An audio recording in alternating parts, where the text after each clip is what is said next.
It is always a glorious time to be a resident of Patriots Nation, but perhaps now more than ever. The Friday before camp official opens up, there's a new episode of Forged in Foxborough for your Patriots porn needs. The rookies report tomorrow, and then, of course, next Wednesday, July 23rd, the most highly anticipated Pats camp in years, if not decades, opens up, and the season is just a month and a half away.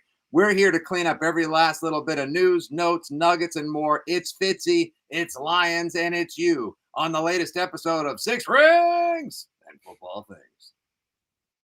Hey, whatever it takes, man. It's all about winning, all right? Winning on three. 1, 2, 3, win! Celebrating the heroes of Foxborough's past. And with a good block. Look at Grover. All the way. Watch the block of number 73, John Hanna. The champions of the dynastic era. Adam Vinatieri booms a 48-yard field goal, and the Patriots are Super Bowl champions. The Patriots of tomorrow. We're going to remove entitlement from our football team. We're going to earn the right to be here every single day. And the fans whose faith never wavers. This is Six Rings and Football Things.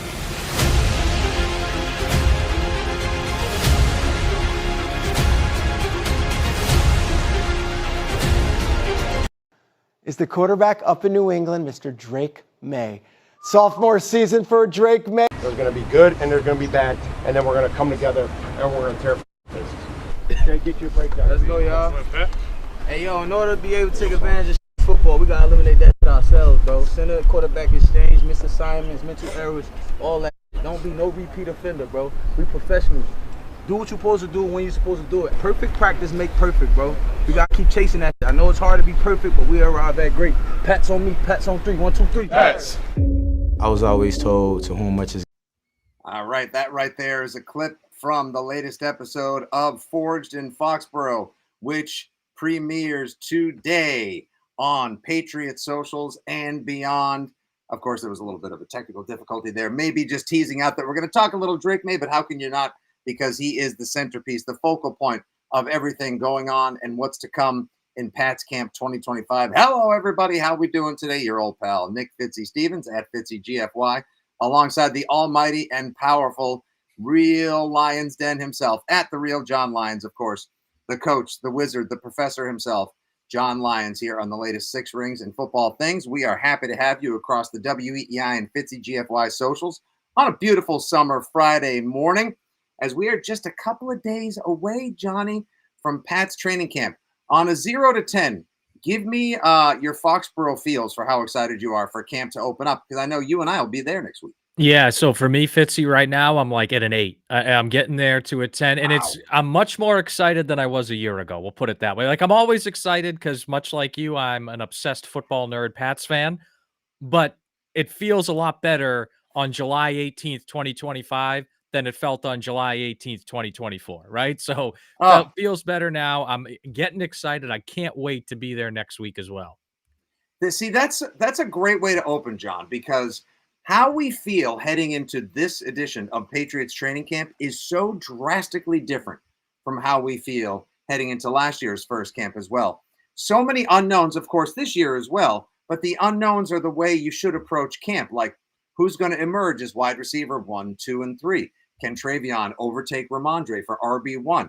Who's going to solve the crisis on the interior offensive line? Will Campbell, members of the defense, is the secondary going to be so great? Milton Williams living up to the billing. And these are just the first couple questions I could think of off the top of my dome, which we will address next week in the Six Rings official training camp preview. But last year, we went into training camp like, oh boy, let's see how much of a shit show this can be. And guess what? It was 5 times shittier and 10 times showier than we possibly could have ever imagined. But you know what?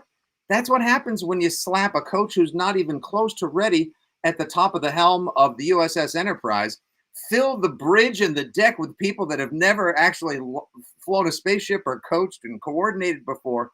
It was the mess we were looking for. But now, of course, competitiveness, like you just heard from Mike Vrabel and Jabril Peppers in that clip from Forge and Foxborough, competence, and of course, crashing. That's right. People crashing into each other as soon as they can slap those pads on next week. Or the week after, rather. Next week, though, as Tom Curran told us yesterday, we should expect a bit more of a continuation of minicamp in the OTAs, more passing clinic, just a little snap and flash for everybody before the real stuff starts, like late July, early August. Yeah, and I think that's, what the value of the first week is because there's less practice time in the off season. There's even less overall practice time in training camp. So that first week, Fitzy, can bring a lot of value because you want to be as up to speed as possible when you finally put the pads on 5 days or so into camp. So that's where the Patriots, I'm going to be watching the 23rd, 24th, 25th.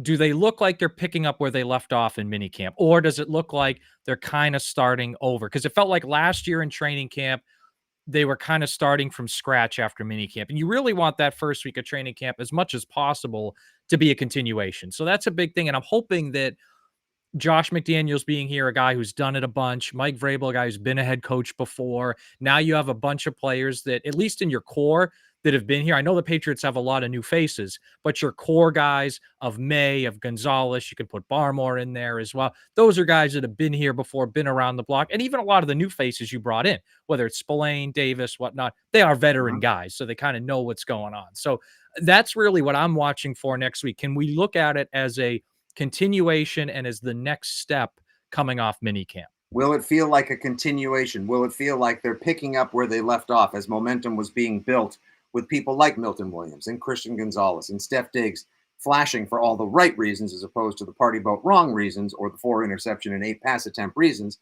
like Drake May did. Of course, now he's a made man. He's married. And as we learned this week as well, the wedding gifts were not gifted to homeless shelters and various outlets of need, if we will. Someone fell victim to an AI-generated storyline because as far as I'm concerned, the idea that Drake and Ann May were giving out bowls and like silver-plated flatware that said "Congratulations to the Mays, June 2025." If I were like, I'd just been like, "Oh, this is great. The hell am I going to do?" Yeah, it's ridiculous. I know. Well, it's an interesting day and age that we live in, John. But let's get real quick to obviously the guy we speak so frequently of here on the pod, the radio, and beyond. Gentle note, I'll be on the radio today, 12 to 1 with Rich Keefe, if you happen to be watching live as opposed to listening to the pod later in the day. 5 to 6 on afternoons. John Lyons tonight, 6 to 10, filling in for Akan. A lot of Patriots talk tonight. We'll start with Red Sox in the 6 o'clock hour, but once we hit 7 o'clock, I'm going to go heavy Patriots. It's funny talking Pats right now when like Fenway fever seems to have, I won't say a stranglehold, but a bit of a grip on Boston like it hasn't had in a couple of years. That, my friend, is a good first world sports fan problem to have. But let's get into Drake beyond making fun of the wedding gifts and that whole botched AI storyline. I found this to be very interesting. Peter Schrager was hosting Get Up one day recently, and he did the 5 players he believes will improve the most in the 2025 season. And that's right, Pats fans. Coming in at number 1 is number 10 in your programs. Is the quarterback up in New England, Mr. Drake May. Sophomore season for Drake May. Look for him to make a giant leap in the Josh McDaniels offense. Had a very good spring, despite some reports at a training camp that he threw some interceptions. Ignore that. He is the leader of this franchise already in his second year, and he now has Mike Vrabel as a head coach, Josh McDaniels as an offensive coordinator, and plenty of new weapons and an offensive lineman to protect him. Patriots fans, I am very high on Drake May. Here are the top 5 players who will make the biggest leaps. Of course, there were some other players in there like Michael Penix Jr., Jalen Hyatt, wide receiver out of the New York Giants from Tennessee. He's fast, by the way. Who I've been waiting to see go off because I think that kid can really ball. I'm curious about him. I know this is not Giants 2 rings or 4 rings show, but I am interested in that because I thought 4 rings and gabagool things. Yeah, I thought Cedric Tillman was the better player at Tennessee, but Hyatt just had this great speed. So I am kind of curious now with some time in the NFL under his belt, kind of how he looks. If you're into fantasy football, folks, might be a nice little late round guy to pick up and kind of see what you get out of him. Could be a sneaky value. There's a lot of those guys that like you drafted last year or you thought about that didn't end up working out for you that this year may be worth jumping in on. Like, and of course they always talk about the second year leap being the biggest one for a wide receiver in the NFL. Hyatt could definitely be primed to get up and after that business. That also may be no one's going to say that the New York Giants offense is going to be fun or flashy, But if Scadaboo hits, Neighbors continues to excel as a top-tier wide receiver, and Jalen Hyatt does his thing. I don't know who's chucking the ball, whether it's Dangerous, uh, Mr. Interception himself, Ethan W's Jameis, or Jackson Dart. The Giants won't be the disaster that they've been in recent years, and that'll be a fun final preseason game, August 21st. But, John, so NFL.com says Drake is the Patriots' most likely MVP candidate. Gronk says he loves everything the Pats have done this offseason and that Drake May is poised for success. Obviously, Peter Schrager there fluffing him up as well. We've talked about it before, but is there any chance that we're being set up for a little disappointment with these inflated expectations of MVP candidacy, best player on the team, most improved player in the NFL, top 12 quarterback? I think I speak on behalf of a lot of Pats fans, and perhaps yourself as well, when I say I just want a competent and complete overall team. I don't need Drake May to be a fantasy QB1 superstar. Yeah, and I think Fitzy, I agree that Drake May is going to improve a lot. I think he's going to have a really good year. But I think if there was one thing that would give us a note of caution, it's the offensive line in front of him. And that's been an issue for years. And if you look at this offensive line, last year, I think it was the worst one in the NFL. And I think you had the worst receiving core in the NFL last year, too.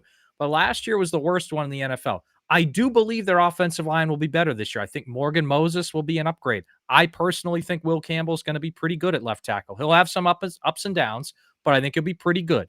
Garrett Bradbury and Jared Wilson combination at center, I think you'll be okay. But here's the important thing to remember, Fitzy, and I've talked about this on EEI before. Mego and I had this discussion last weekend. Better doesn't automatically equate to being very good or great, right? So, yeah, right. They'll be better, but they might jump from 32 to 21 or 22 or 23. And dude, that's a massive upgrade as far as I'm concerned, because you're out of the basement. But we would still be talking about a bottom third offensive line. So that would, to me, would be the note of caution if I was, worried about overhyping Drake May here, because if he doesn't get good enough protection, or let's say Will Campbell in the first 6 or 7 weeks has some struggles and has some ups and downs, that could cause extra problems for Drake May. What if Travion Henderson takes a couple months to fully acclimate? What if Steph Diggs isn't ready or doesn't sign his freaking contract because now so again, the Texans have blown up rookie second round contracts in perpetuity? I think May is going to improve a lot. I think he's going to be good. I just think, and that's one of the things, honestly, Fitzy, I'm going to be watching as much, if not anything else at training camp, is how does that offensive line look in front of him? Because especially if they're going to want to run the football, right? And I think Josh is going to do a good job at putting them in advantageous positions. He's very good about that as an OC.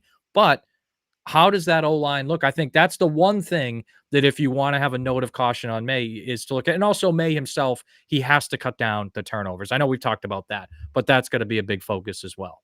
How did you feel about the way the Patriots, quote, cleared the runway or cleared the deck for Drake, as Mike Reese put it in his Sunday notes, trading Joe Milton out of town, bringing in the Pastronaut as his backup, surrounding him with the talent they did, making sure that there was no doubt he was QB1 and there were no distractions as to his maturation process and tutoring this year with McDaniels, and what seems to be a very smart and accomplished, studied offensive coaching core that some people seem to be making a bigger deal out of, like, oh, it's all these guys, there's Thomas Brown and the name of the wide receiver, Todd Downing, who's the wide receivers coach. Never done that before, was an offensive coordinator.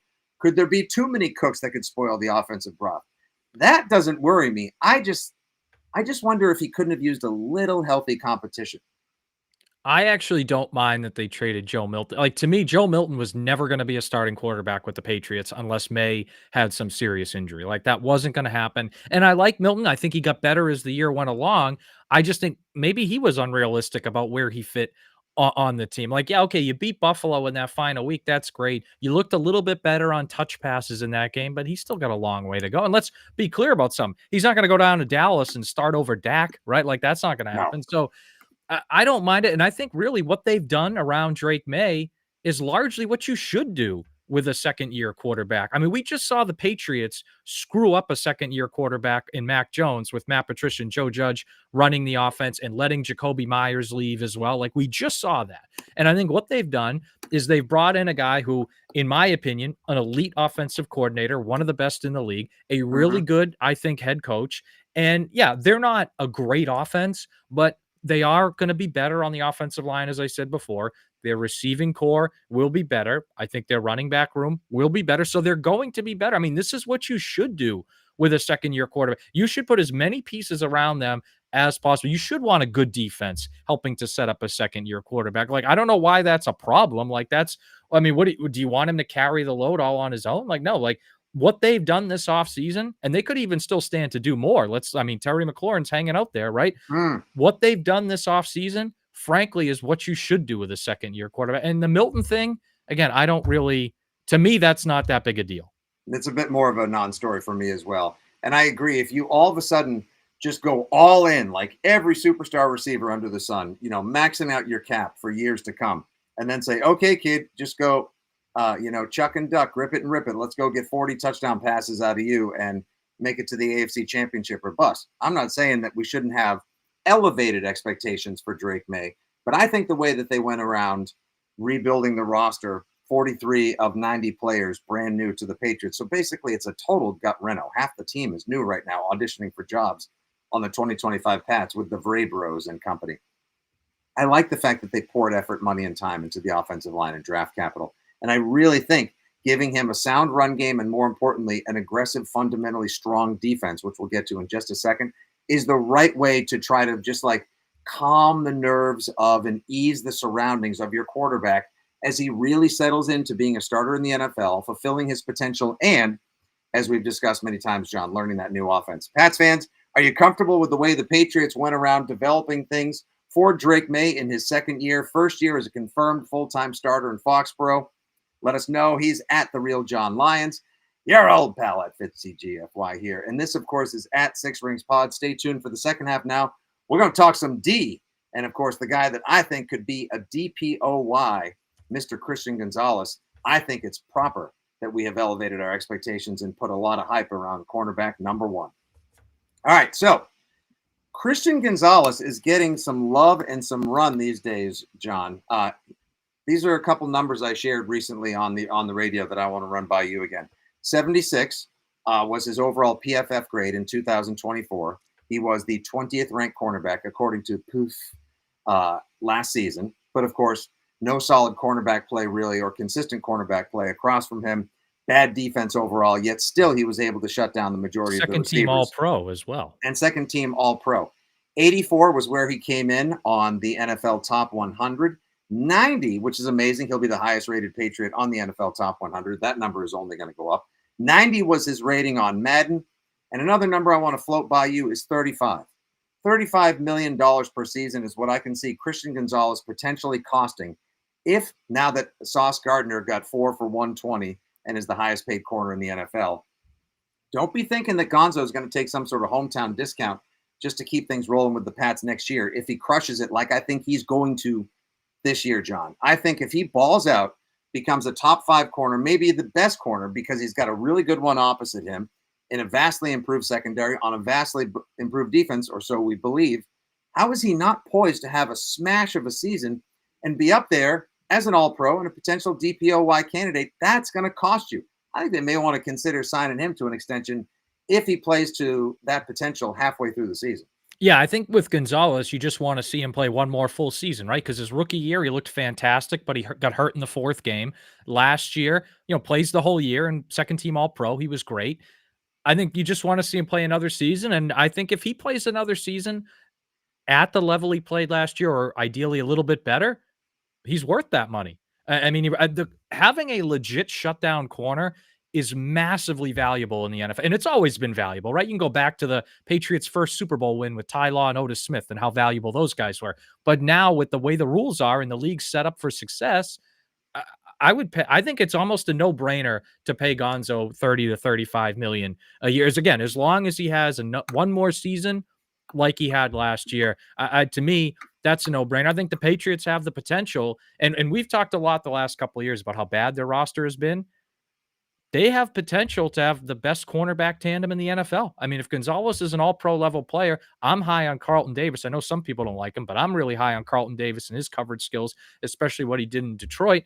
Mm-hmm. So I think they have that potential. And I think, again, if you're going to have a good defense in today's NFL, and it's been true for a long time, you have to have a high-end corner. Ideally, you want more than one, but you look at every time the Patriots have had a good defense, whether it was Ty Law or Darrelle Revis or Malcolm Butler or Stephon Gilmore, they always had at least one, if not multiple, high-end corner. You can look around the league, right? That's not just, look at the Chiefs defense and how good their cornerback play is getting. Look at the Eagles defense, right? We all talk about their front four Oh, and yeah. how Quinyon amazing. Mitchell and Cooper DeJean could be in line for $40 million paydays for all we know. That's maybe the best secondary in football. That's what PFF had as number one. Yeah, and so again, I mean, I think if you're going, you have to have a good defensive line. But if you're going to be a good defense, you have to have at least one really good corner. And I think the Patriots will have two this year as well. I like the Davis signing mostly because that's a very solid number 2 cornerback who's only going to make life easier for Gonzo. But of course, the people that'll make life the easiest for Gonzo are named White, Spillane, Williams, and Barmore. And I guess to a degree, maybe either Jennings or Landry up front as well. ESPN had Gonzo as a top 10 cornerback in a scouts and executives rankings as aggregated by Jeremy Fowler. I think that's appropriate as well. Again, the trajectory, the track for this guy is just going up, up, up, and up. But it's funny, they ESPN also did players they think are poised for big comeback seasons. Now, a lot of people are hype on Stephon Diggs making a big comeback this year as well. And I think, yes, offensive line is still the most pivotal thing as far as how this offense turns around. But Diggs being the dog in the wide receiver room can't be understated, or excuse me, rather overstated enough. But the player on defense they think could be poised most for a comeback season this year, John. Let me see how you feel about this one. Kyle Duggar. Yeah, I hope so, right? And this is a guy that last year, I know he had the injury, but he did not play well. And maybe the coaching wasn't there as well, but there was just a lot of times where, like, I'd watch the game and then I'd go back, watch the film after, and, like, he looked kind of, like, lost out there, or he was unsure of himself. And I got to be honest with you, and this is a little taste of what I'm going to talk about tonight, filling in for Arcan. The safety position is one of my biggest questions on this team, because you got Jabril Peppers, who missed time last year, turns 30 in October. I feel like Kyle Duggar's plateaued. Again, didn't play that well last year. Maybe he can bounce back.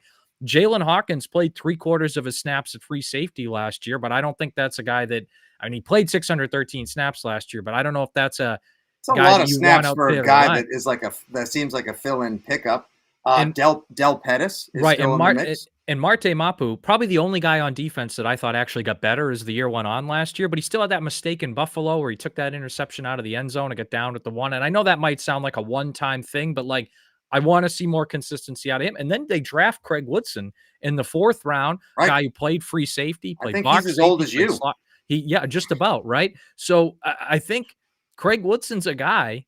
I'm not going to be shocked, Fitzy, if you and I are sitting here late August near the end of training camp and saying, wow, Craig Woodson's going to play a lot this season. I think he's going to surprise people that by October, November, he's going to be playing a lot. And as much as I might like Craig Woodson, he's still a rookie. So I think, to me, that safety position, I have as many questions about that position as I do about the interior of the offensive line, just kind of in a different context. Yeah, see, safety maybe after offensive line and wide receiver, of all defensive positions, that's the one where I'm going to be most curious as well, because can Duggar live up to the billing of being a comeback player? Is Jabril Peppers healthy now? Can he be the absolute back-end hammer that Mike Vrabel wants him to be, leading the core of violence and aggressiveness on the defensive side of the ball? Craig Woodson, is he like a Jaden Daniels type for the defense in that he plays all these seasons and comes in 25 years old, like a vested veteran at this point? Is he as smart as we've heard? Because obviously he had a really good minicamp in OTAs. Also, you mentioned Hawkins, you mentioned Pettis, and Mapu. What for Mapu? And we didn't even mention Marcus Epps, who the Patriots went and gave a couple $1 million to from the Raiders. And he has, I won't say like a lot of momentum or chatter, but people are saying good things about him heading into camp as well. So I think the safety position is anyone's guess as to how they'll deploy them, how many box safeties, who will be the free safety, will they even use a free safety, or are they going to use the corners? And, of course, the battle for cornerback 3 between Isaiah Bolden, Alex Austin, and Marcus Jones. That'll be one to keep your other good eye on, John. Yeah, and I think the battle to me is going to be between Marcus Jones and Craig Woodson. And I know that sounds weird and it's different positions, but I think what's going to happen is whichever one of those guys is better is going to determine what kind of defense the Patriots play. Because if Craig Woodson is better, I think they're going to play 3 safeties with Woodson, Duggar, and Peppers, and some of those other guys rotating in. But if Marcus Jones is better, I think you're going to see 3 corners with Gonzo, Davis, and Jones. So it's funny because every year, Fitzy, we talk about position battles in training camp. And one of the battles I'm watching is not a true position battle, but I think it's a philosophical defensive battle. And then is Marcus Jones at third corner or Craig Woodson at third safety the better player? And I could see that dictating kind of how they play once the season starts. All right, let's wrap with a couple of gambling and wager-based predictions because who doesn't like making a little money, especially when our resident pink bag of joy here in Six Rings jumps in the chat. Jeff Stenberg. 2 things from Jeff right here. I believe he gets all of his from the Hard Rock Seminole down in Florida. Cannot wait to hang out with this guy when we make our way down for the Tampa versus New England game in November. Number 1, John, Diggs touchdown prop is listed at 4.5 this season. In what world does he not soar over this? And also, the Hard Rock has the, here we go. This will tell you exactly how the season goes. Hard Rock has the Pats win total at 8.5. John Lyons, which side would you take, and how many mortgage payments should I bet on it? So for Diggs, yeah, I think he gets 5 touchdowns. So I mean, unless the I'm in on that too. Yeah. Yeah, like, and the question was, is there a world that he doesn't do that? Maybe if his rehab is extended and he doesn't come back to week 6 or 7, and the Pats offense is already kind of in a rhythm without him. Mhm. But I don't know. I think he gets 5 or 6 touchdowns. So I bet the over. So here's my thing on the 8.5. Okay. Mhm. As of now, and I Yeah. got to see training camp first. I'm at 8. If training camp goes well, At 8. if training camp goes well, though, I'm going to go to 9. So what I would tell the question, wait until August and then bet 1/50th of your mortgage payment potentially Mhm. for the over. All right. That's what I would go with. I don't think that line's going to change enough. Like if the Pats have a great camp, Gonzo knocks everything out of the sky. Spillane is literally everywhere. Drake May has taken the next step and totally is starting to see through the matrix of the McDaniels offense. The line is holding itself together. Henderson signs his rookie deal, and he and Ramondre form a fabulous 1-2 dynamic offensive running back punch. They're still not going to take it to 9 or 9.5, even if they clean the clock of the Commanders and the Giants. It's not going to be like, Pat's 9.5. Like I'm with you.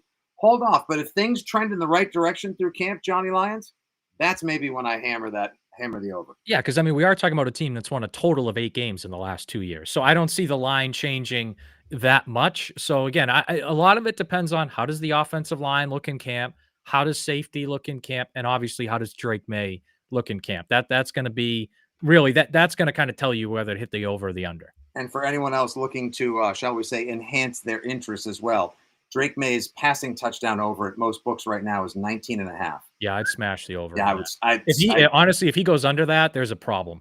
Like I'd smash that like I did the chowder and burger at the Red Nun last night. Hey. And by the way, John, I got to say, John, real quick, nothing might be better than a bowl of chowder, a burger, and a main lunch on draft. Wow, that is a lot of carbs and protein, but good for you, Fitzy. You know what? That is a classic pregame meal for the WEEI afternoon show. It's like 100%. when runners at the Boston Marathon carb load the night before, you chowder load and you're ready to go. That's literally what I'm running the Falmouth Road Race in a couple weeks to benefit a live music foundation called Vinegrass here on the Cape. That's exactly the meal I'm going to go have that Saturday night. I'm sure it'll taste good coming back up on the course. Oh, you're the best kid. All right, make sure you give him a follow. He's at the real John Lyons, Lyons. You can hear him filling in all across the dial in many, many fabulous places. Always the best places with the Lions Den, but most especially tonight, Friday night for Arcan. I got to go do some terrestrial radio, and then I got some more after the Sox game today. Fenway Fever's got a grip. Training camp's around the corner, and we always love talking to you good people, the Foxborough Fanimals here on the Six Rings Pod. We're going to be doing another listener survey coming up. So if people would like to participate in that as well, go ahead and shoot us a tweet at Six Rings Pod. Slide into my DMs. Everyone who agrees to jump in on the survey is going to be invited to a season preview Zoom with a former Patriots player. It's going to be an exclusive pod that we're going to do. Lions will be in there as well. It's going to be a good time. So make sure you jump in there. Let me know you wouldn't mind doing a little listener survey for us so we can improve and enhancify your Six Rings experience.